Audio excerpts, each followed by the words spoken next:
मैं अधिवक्ता Swati Jain juris legal associate में आपका एक बार फिर से स्वागत करती हूँ। आज मैं बात करने जा रही हूँ, अगर आपके पार्टनर के द्वारा आपको धोखा दिया जाए और किसी अन्य व्यक्ति के साथ अवैध संबंध बनाए जाए, तो क्या नए कानून के तहत ऐसा कोई प्रावधान है जहां पर उस पार्टनर को या उस पार्टनर के साथ संबंध बनाने वाले को कि जानते बूझते कि ये व्यक्ति विवाहित है, इसका अपना एक वैवाहिक जीवन चल रहा है, तो क्या उसे किसी भी प्रकार से दंडित किया जा सकता है? क्योंकि ये बात भी हमसे छिपी नहीं है कि आज की तारीख में एडल्ट्री और लिविंग को खुले आम परमिशन दी गई है।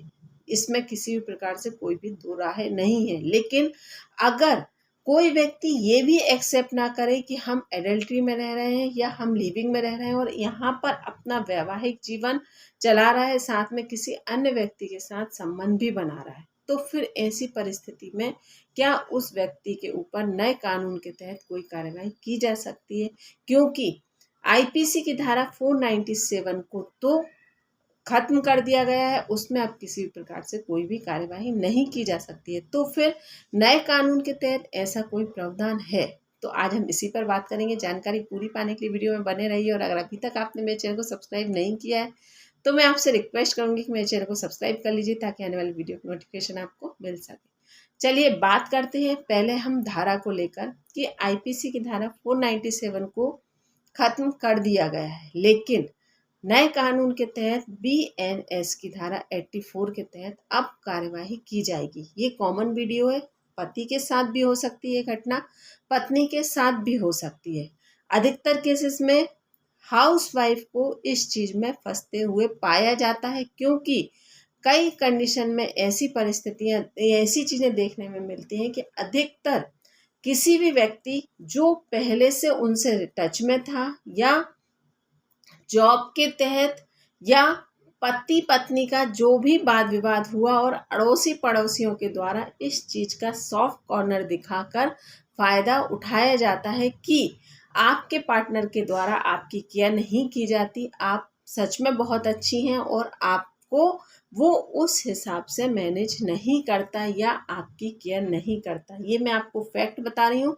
इन चीज़ों में इस तरह के केसेस आते हैं कि जहाँ पत्नी फंसती है और वह दूसरों की बातों में आ जाती है। तो अब अगर पति के सामने ऐसी परिस्थितियां निर्मित होती हैं तो पति को क्या करना चाहिए? जहां वह ये मानता है कि मेरी पत्नी सही है, उसके साथ किसी भी प्रकार से उसे बरगलाया जा रहा है, दबाव बनाया जा रहा है, या एक बार मेरी पत्नी से किसी भी प्रकार से धोखे से या इस तरह की से बातचीत कर कर उसकी ऑडियो वीडियो की रिकॉर्डिंग कर ली है और फिर उस चीज़ का फ़ायदा उठाकर उसके साथ गलत व्यवहार किया जा रहा है, तो अब ऐसी परिस्थिति में क्या सामने वाले व्यक्ति के ऊपर कार्यवाही की जा सकती है? तो हाँ, ऐसे व्यक्ति पर बीएनएस की धारा 84 के तहत कार्यवाही की जा सकती है। लेकिन ये एक जमानती अपराध है, मतलब इसमें सामने वाला व्यक्ति जमानत ले सकता है।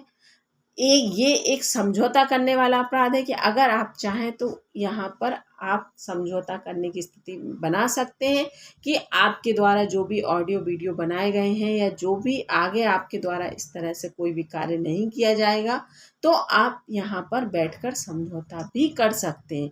दो परिस्थितियाँ, और अगर आप इस चीज़ को प्रूफ कर दें कि आपकी पत्नी के ऊपर जोर जबरदस्ती कर कर या किसी प्रकार से धोखाधड़ी कर कर आपकी पत्नी के साथ दबाव बनाकर किसी भी प्रकार से गलत उनका उपयोग किया गया है, तो इस तरह से ऐसी परिस्थितियों को देखकर अगर आप इस चीज़ को प्रूफ कर देते हैं तो सामने वाले व्यक्ति को 2 साल की सज़ा का भी प्रावधान है।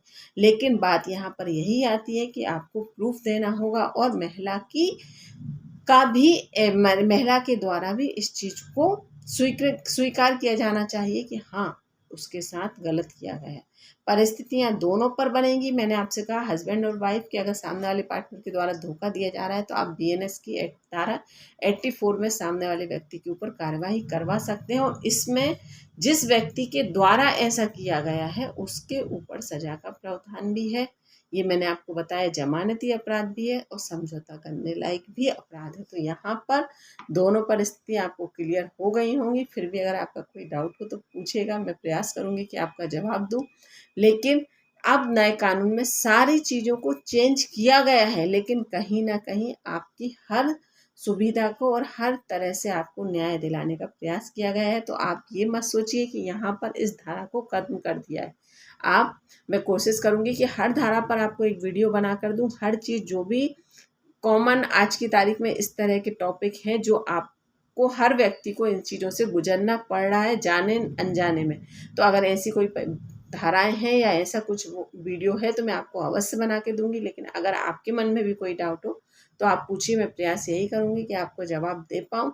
और इसमें ये कोई भी अगर आपको कन्फ्यूज़न हो तो आप पूछ सकते हैं। और आप यहाँ पर आप ये समझ लीजिए कि आईपीसी की धारा 497 को खत्म कर कर बीएनएस की धारा भारतीय न्याय संहिता 84 में आपको यहाँ पर न्याय दिलाने की बात करी गई है। धन्यवाद।